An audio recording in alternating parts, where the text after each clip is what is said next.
This is day 1456. 1456 days since Richard was premeditatedly murdered on Fort Bliss. And yeah, that's a code red, Navy terms, code red. That's internal. That's what we mean by that. It's an internal, July 2020.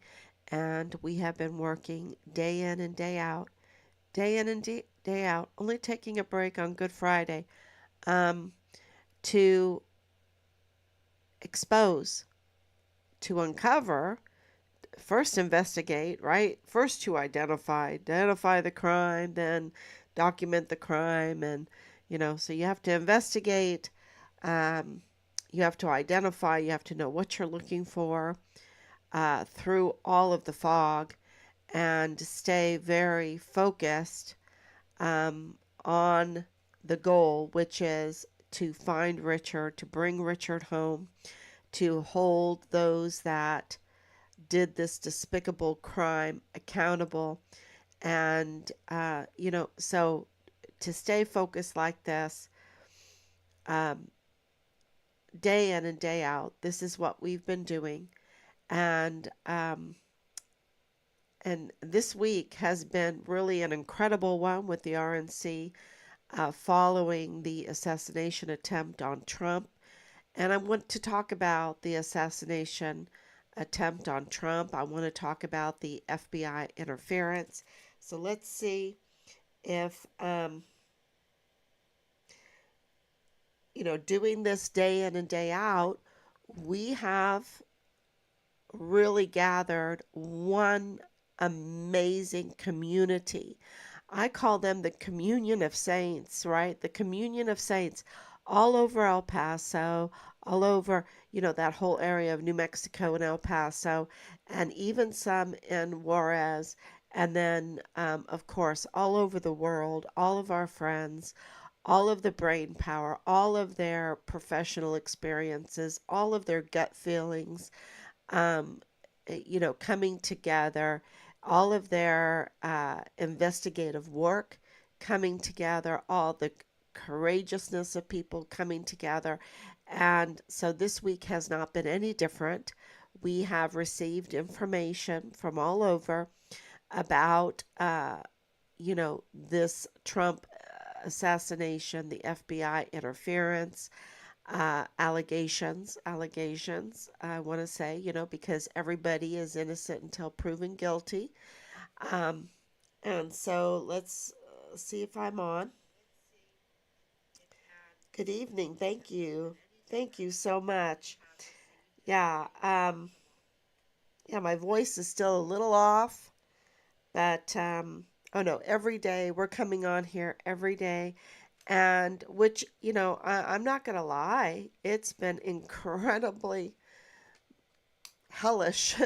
It's been very difficult because, you can't really take time out to grieve.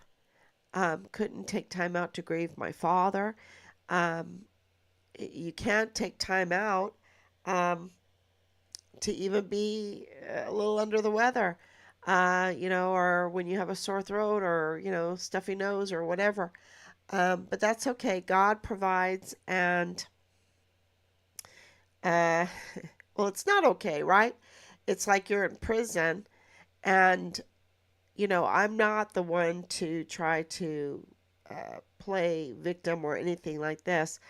But I will say this, that what they have put our family through is absolutely unacceptable, and criminal. Absolutely criminal. And so I come on every day to document, to memorize. Some people are like, oh, your numbers would be bigger if you did this and this and this. And I'm like, I know I'm being shadow banned, right? I know this is sensitive information. It is so sensitive, y'all. I, I wish I was at liberty to give you everything. It would be unbelievable. It would be totally unbelievable. And, um, you know, but the real purpose is to reach out to our team, to reach out to those that have been up to no good because they're watching, and to let them know we're transparent, to let them know time is getting short, that they need to do what's right. They need to do what's right. That the prime suspects are Lonnie Hart and Dallas Hart, Richard's platoon leader, and that time is getting very short, and that we are gathering mountains of evidence, and we give it on here all the time, even though they want to report that we don't give evidence, but we give evidence.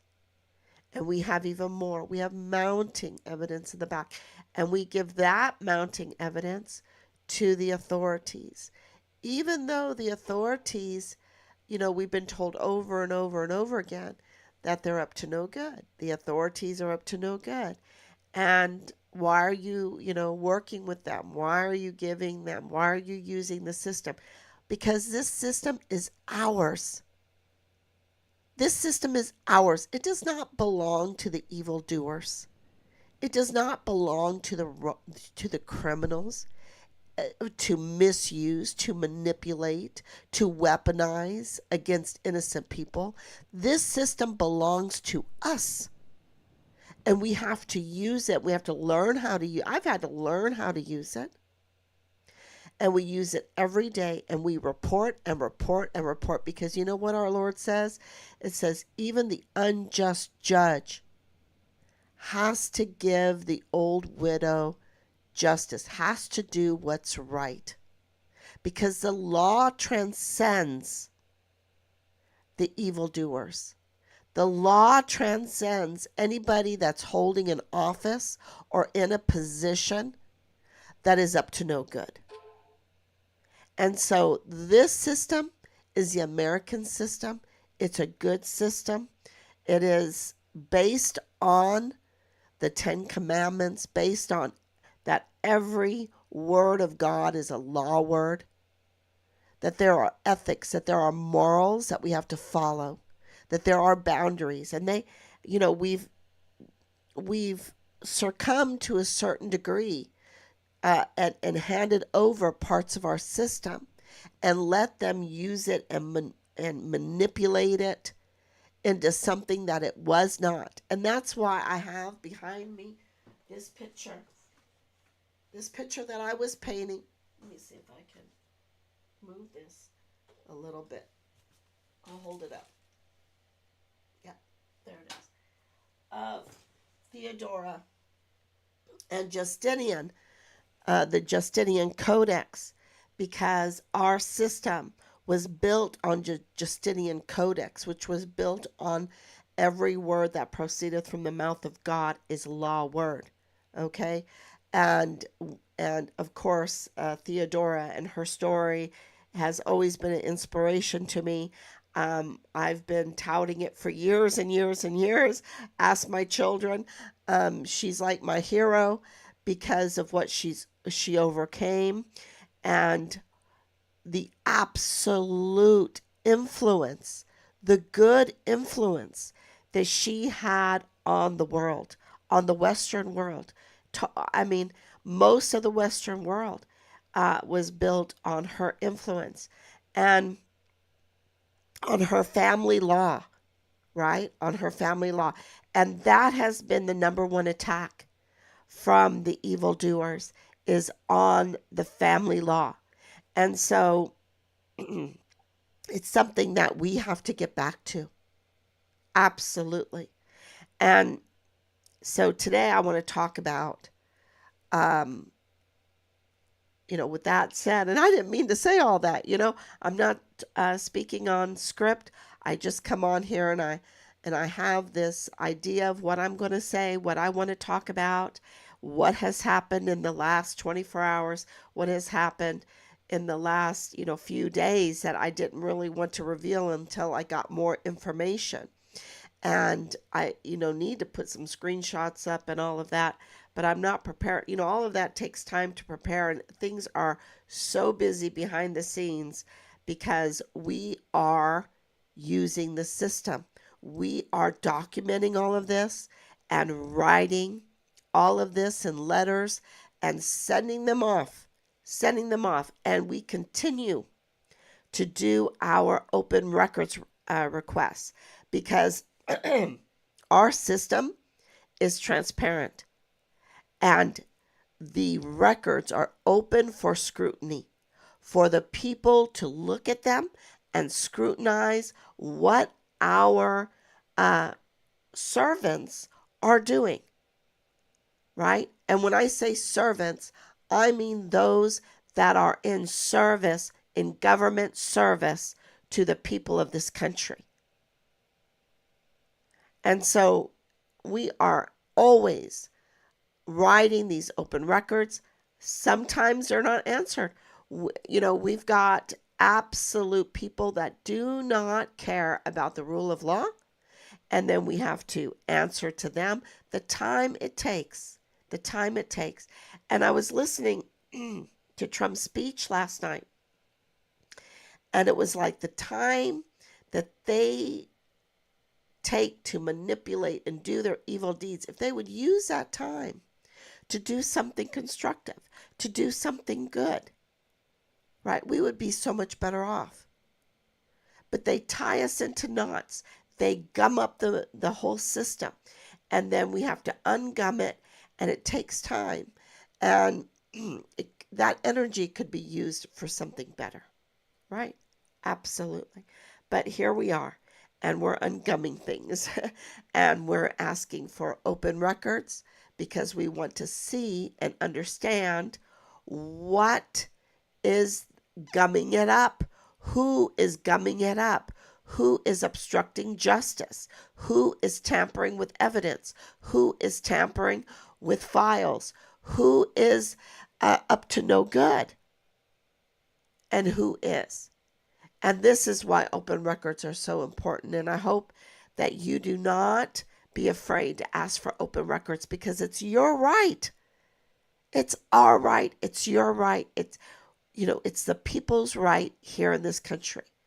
And so, So we are moving forward, collecting all that information every day, having to organize it, having to file it, because once you get it, it doesn't do any good if it's just, not usable. So you have to comb through it, you have to organize it, you have to file it, and you have to respond to it. And so it's very time consuming. What they have put our family through is just absolutely unacceptable and hell. And, but we're going to stand tall against it. And what Trump was saying last night also was about how the people there at Butler, after the bullets were going, and they just stood their ground, and they did not trample each other. And I was like, absolutely, absolutely. When Trump first came out, and our family are Ron Paul people. I voted for Perot,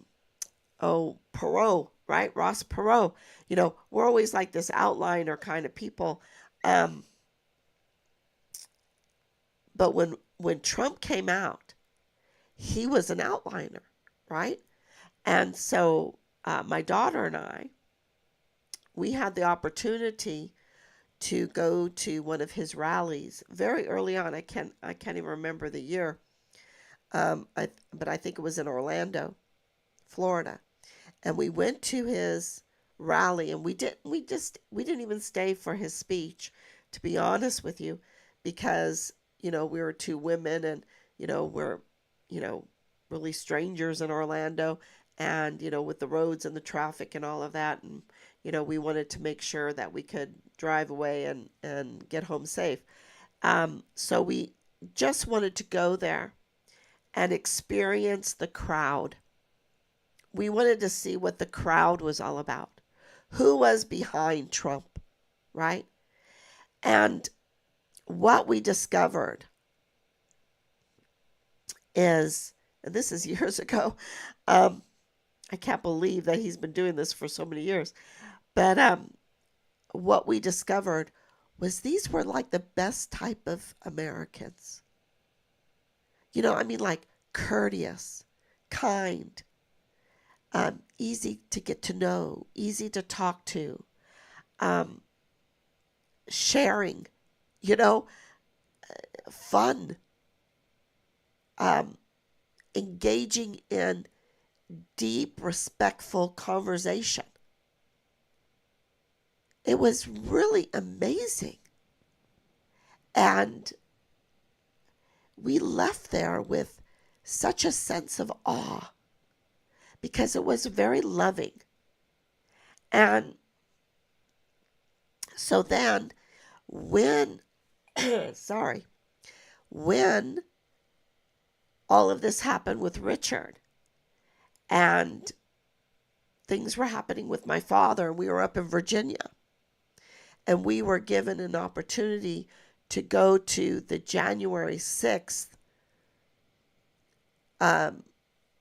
was it protest? It through a bus was going up there, a Republican bus, and they had some extra seats, and um, through a friend of a friend, they said, yeah, sure, you can ride with us. And so we said, okay, we are going to hand out flyers. We are going to make loads and loads, as many as we could carry, of prayer candles for Richard. And we are going to get in front of the cameras. We're going to try to see some Congress people or some online influencers or whatever. And we're going to really get the word out about Richard there at January 6th. And we went there. We had our backpacks full and flyers and everything, and it was cold, right? It was very cold. And there was hardly any media there. There was no media. There was no media. But the people, you're talking about 1 million people. 1 million people of the best kind, for the most part, let's say, except for the FBI infiltrators, right? The FBI, because we know now that there were so many FBI infiltrators there, right? But for the most part, these were the best kind of Americans. They were from all over. They had all kinds of backgrounds. They were so patriotic. They were so kind. They were so considerate. And I found out when we were, ushered to we marched up to the Capitol, but then they, started saying, come on, come closer. And we, they were ushering up there to come closer to the Capitol. And then they started to fire the rubber bullets and the tear gas at us. We were saying the Lord's Prayer, and they were right after it was done.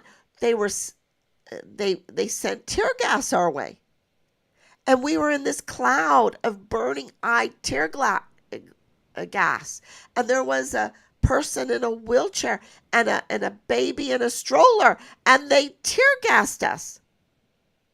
And these were, nobody's doing anything. It was like in our area, I didn't see the front of the Capitol. And I'm talking about in our sphere of sight. There was no reason for anyone to shoot tear gas in our group. And they did. And there was no trampling. There was no, and we're talking about thousands of people. And there was no trampling. Matter of fact, in the fog, you could hear people say, don't panic, don't panic. There are children. There are people in wheelchairs. Get down low. Grab everybody's hand. Everybody grab hands. And my son-in-law was saying these, repeating these things to us, to me, get down low, close your eyes, close your eyes. And we're going to slow step out of the fog, right out of this gas. In order, let's not hurt each other. It was an amazing experience because these people did not panic. They kept us calm. These were heroes that I'll never see again. And when they became targets, and even us, we were called by our Senator Lindsey Graham, called us domestic terrorists. Called us domestic terrorists for going to the Capitol to hand out prayer candles for our son, to hand out flyers for our son. And we were called with all those people that were so, I would call them heroic, and the best kinds of Americans, so many of them. And he just labeled us, all of us, domestic terrorists. And they targeted us. And this picture of him at the RNC with, he was there with that mogul, the media mogul guy. What's his name? Anyway, they looked so miserable. They looked so miserable at this amazing RNC. Right? And why do I say amazing RNC? Because it's our system. Our system. It's the working of our system, and it's amazing. It's seeing all of 50 states, y'all, and more, right? 50 states and more. People coming together. And it's just an amazing thing. And I think we forget how amazing it is.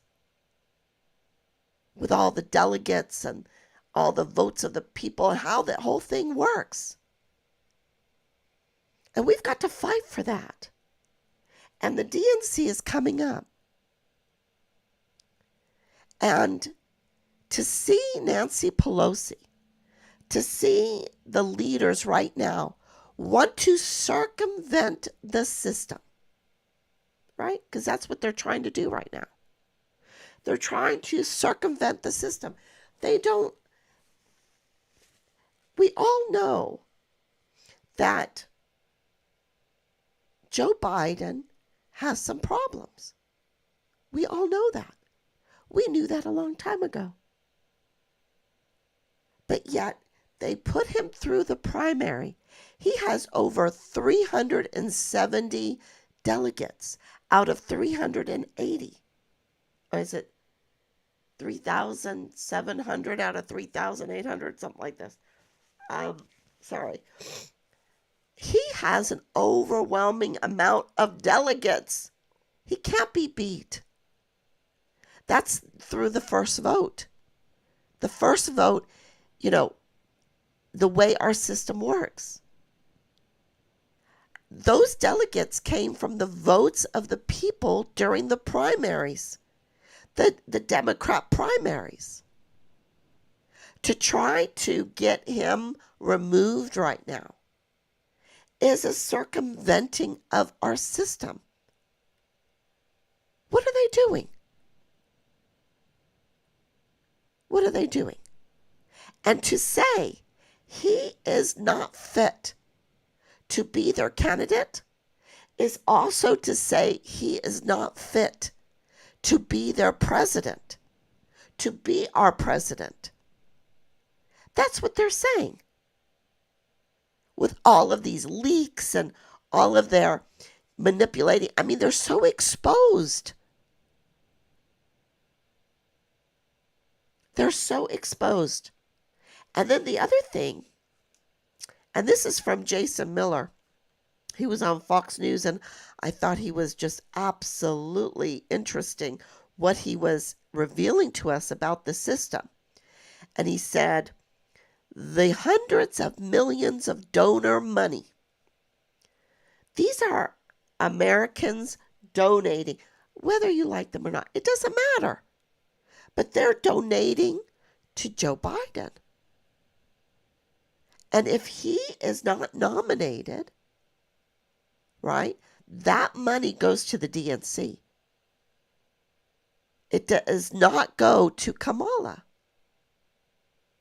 And so there's a big problem there with trying to circumvent and all of this. And then there's another problem.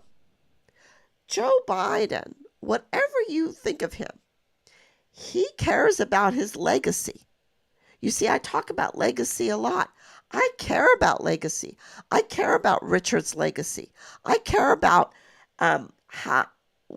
how our family, thank God we've debunked all the smearing on Richard, because we care about legacy.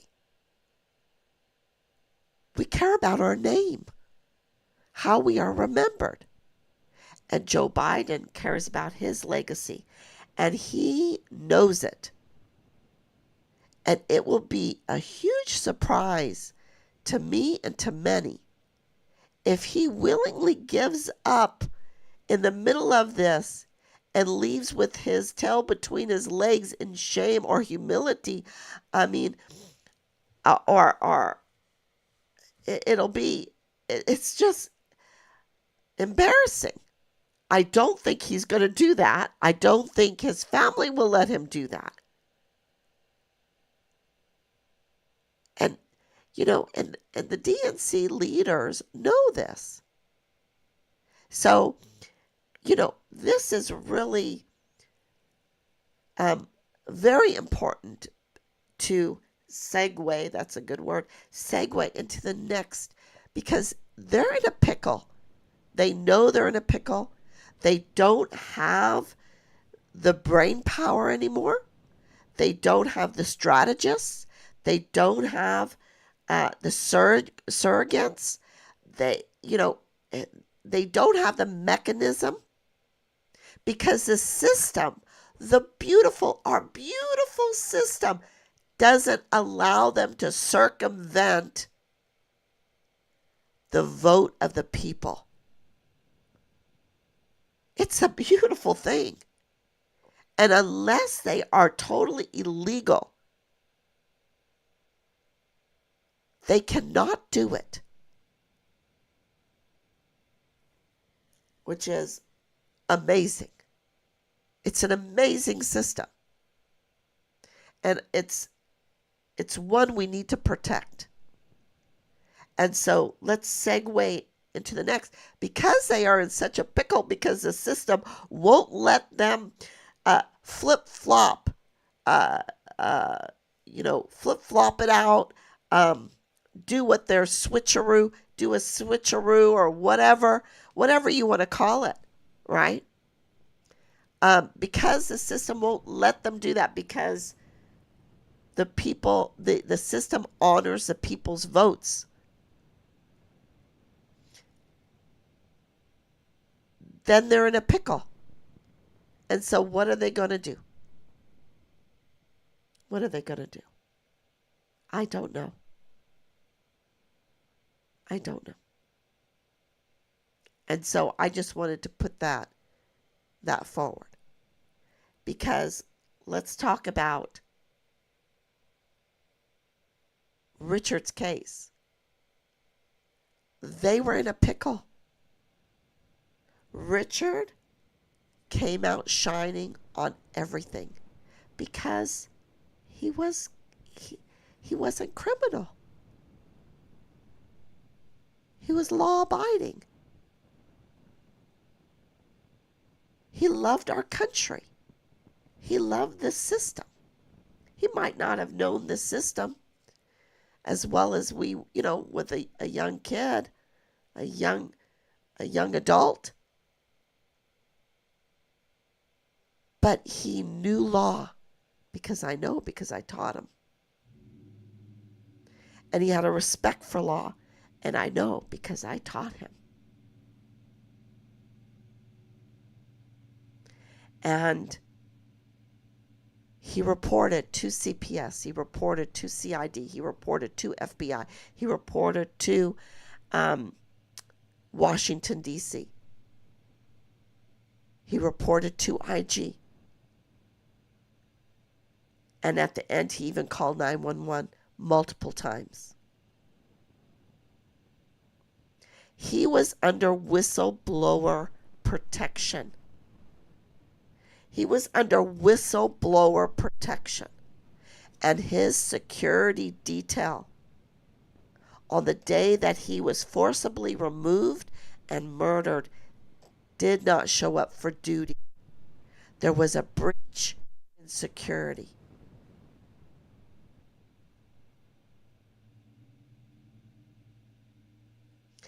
What were they going to do when he came out shining after being retaliated against, intimidated over and over again, continuously and severely, and then all of a sudden the judge judged that he was dismissed? He was shiny. What was Clem Coward, Major General Clem Coward, going to do? What was Lieutenant Colonel Michael Roddick going to do? They were on the hook for abuse of power.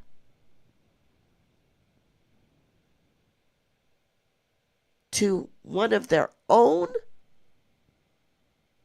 that they were supposed to care for. And they didn't. They abused their power. They retaliated over and over and over again, unjustly, with Captain Park marching alongside, with First Sergeant Ruggiero marching alongside, with SFC Arona marching alongside. They abused their power. And then there was a breach in security, and Richard was forcibly removed and murdered. Code Red. Code Red. And subsequently a cover-up. And part of that cover-up was the FBI Supervisory Director for El Paso, Jesus Eddie Nieto Jr. FBI Supervisory Director for El Paso, Jesus Eddie Nieto Jr. Now, this is very important because we have complaints in about him. We know that he obstructed justice in our son's case. We know.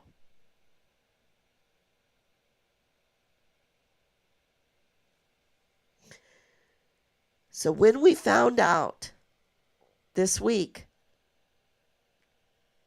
because people send us things, they share things with us, and they shared the viral video of the attempted assassination of Trump.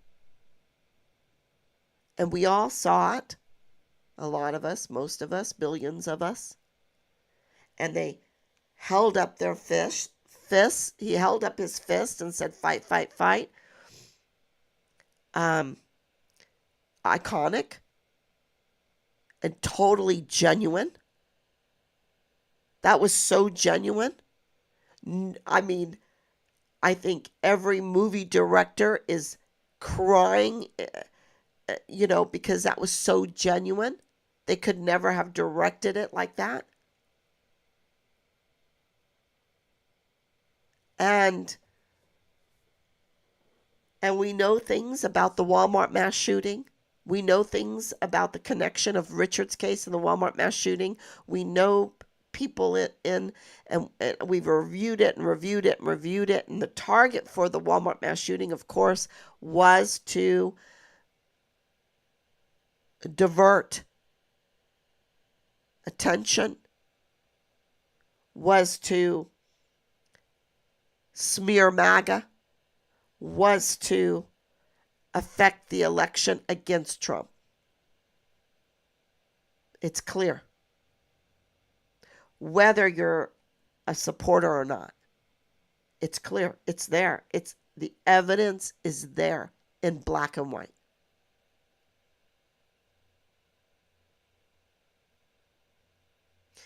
And this shooting, we're getting sent this video, and they're highlighting it. And this veteran biker, right? This veteran biker, I don't know, does this interview. And I posted it. And I hope people watched it. It's very long because it has a Trump speech on it.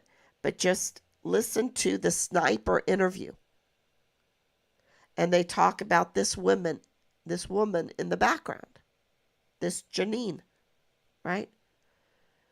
Now, the media, there is a fact check thing going on, like, this is not Janine. This is not Janine. This is not the FBI assistant director or whatever. This is not Janine, right? And then it comes up in the Mexican news, and we got more, but that they're calling her the Bidenista conspiracy or whatever. That, and it is really, the video is really weird. And, so what they're saying is that she's like I don't know what you call it. She's like the spotter or something like this, or like she's the one that gives signal. But the big thing in this whole review of the assassination attempt is that if this is true, okay, and we have confirmed that Janine, I can't say her last name, I don't want to mispronounce it. We have confirmed that she is FBI and she was military. She has a long list. I might put it up. But yeah, she has this long, it's like Jules Tuganon Chan, right? He has this long list on his LinkedIn. She has her long list on her LinkedIn. And, so if this, of course, this is very interesting. If this is FBI, and when you look her up in all the articles, she is absolutely connected to things that happened in Fort Bliss. Okay? I mean, in El Paso. On the border. I mean, that's her job. Even though she's not stationed there in El Paso, but absolutely connected to that area. And it's like, what?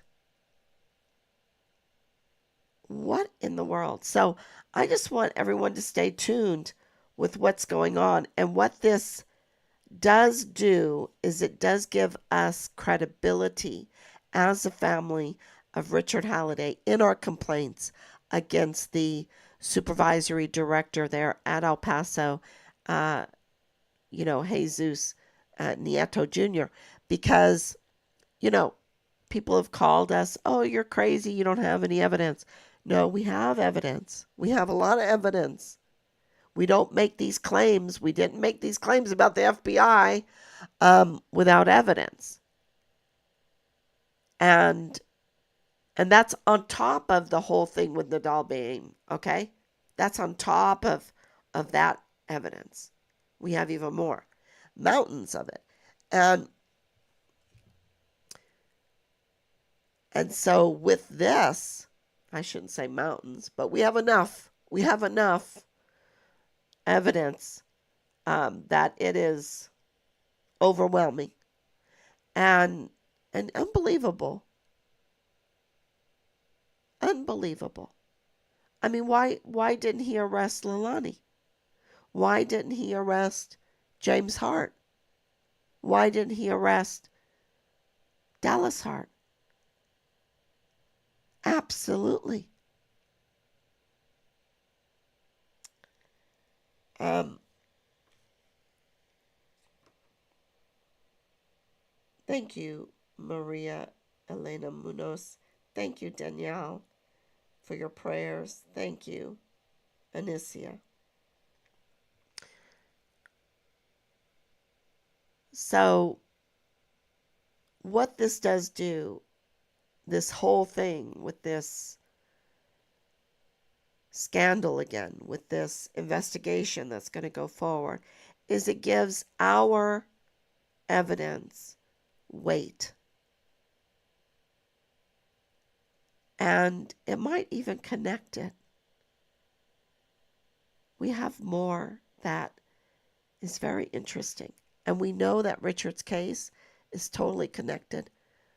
I wouldn't say totally, but it is connected through many, many. Bob Moore absolutely connects Richard's case to the Walmart case.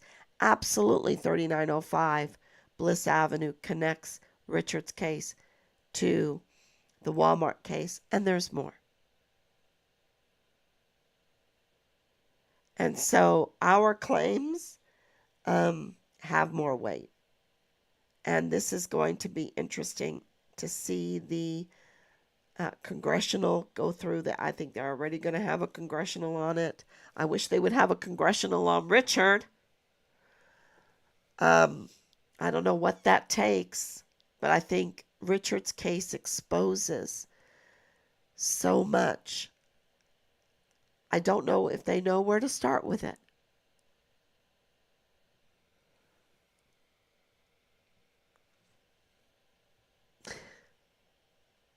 Yeah.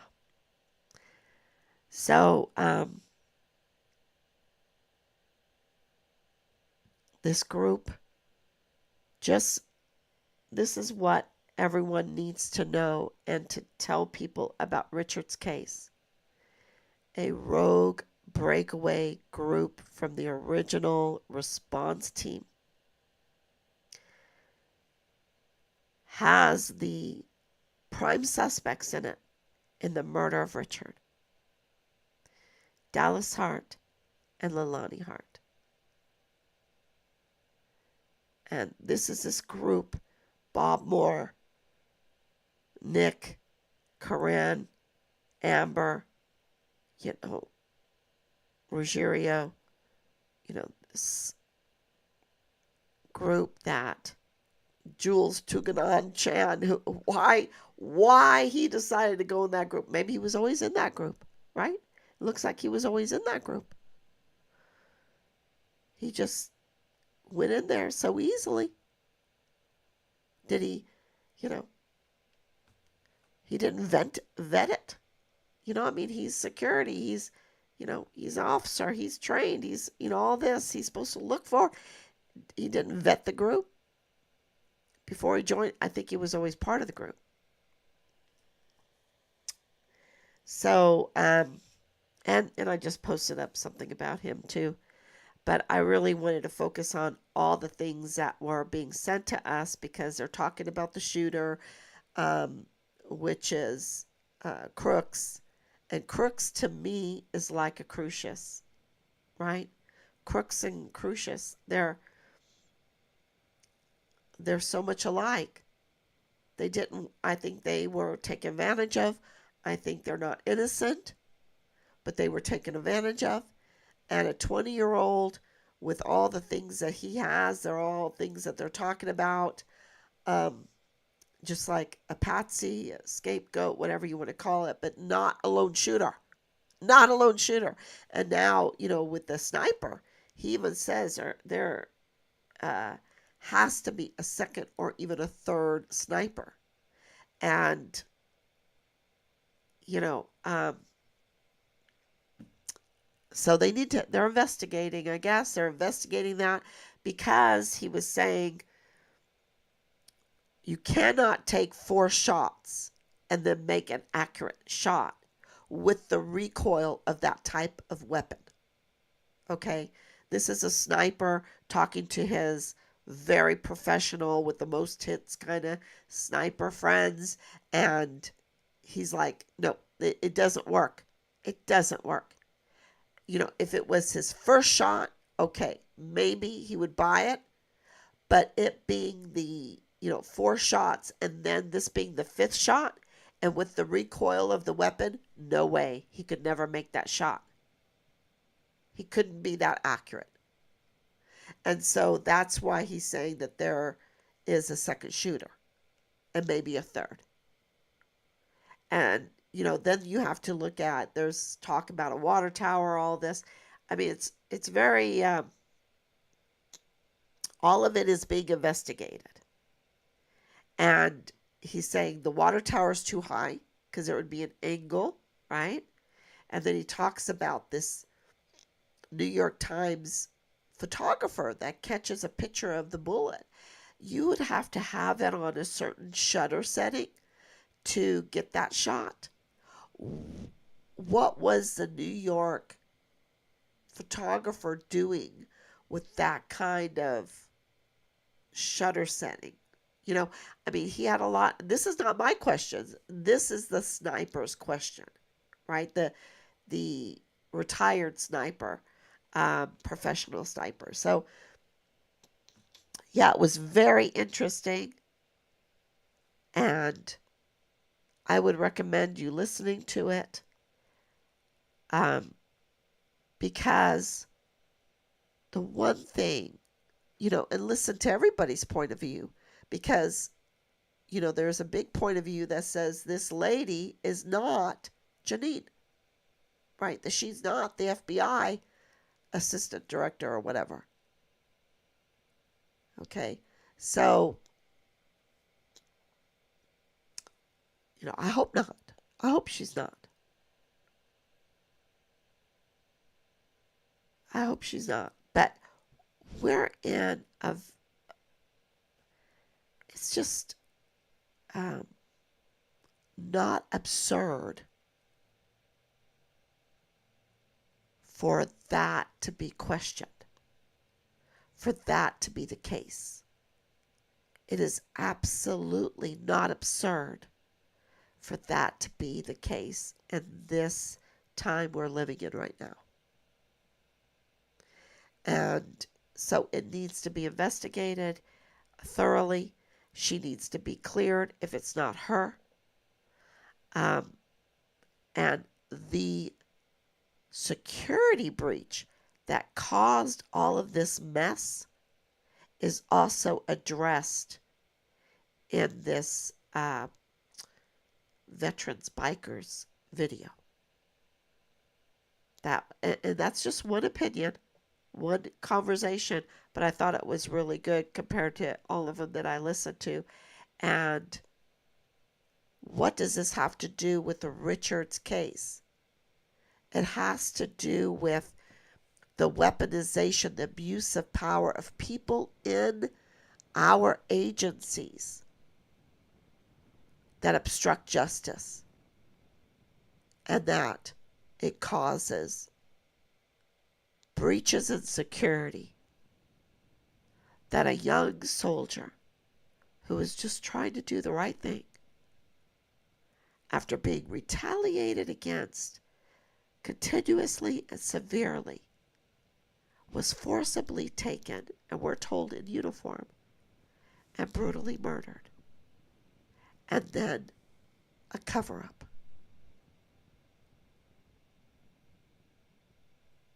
That's what it has to do with Richard's case.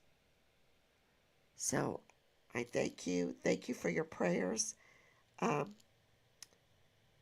Thank you for coming on. Sorry that I'm so nasally.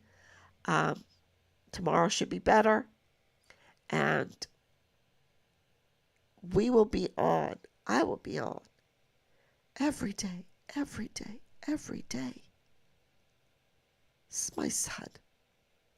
And I care about El Paso. We care about our military.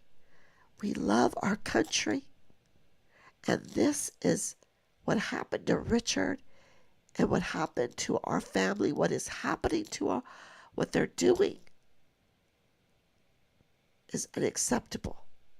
And we're very grateful that we received the declaration of death that gives us rights, more rights to get more answers. But we care about our country and our military and we want our sons' remains.